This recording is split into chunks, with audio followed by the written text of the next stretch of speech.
کله چې انسان مړ شي که نه او د ده جنازه وي، نو هر کس بیا په تادۍ کې را رواني، یو وایي زه اوږه ورکوم، بل وایي زه اوږه ورکوم. خو کله چې دغه انسان ژوندی نو په ډېر وختونو کې ده ته د اوږې ورکولو ضرورت وي. مطلب مې دا دی چې ده ته د ملاتړ ضرورت وي، د ده د مدد ضرورت وي، ده ته د اوږو ورکولو ضرورت وي. خو څوک هم داسې نه وي چې ده ته اوږه ورکړي.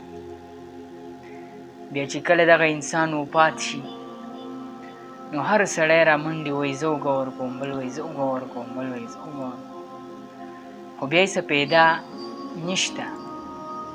موږ له پکار ده چې موږ د خپلو ملګرو په ژوند باندې قدر وکړو، د هغو سره مدد وکړو، د هغو ملاتړ دې وشو او هغو له په هر قسم ټایم کې د هغوی مدد وکړو، هغوی له اوږه ورکړو.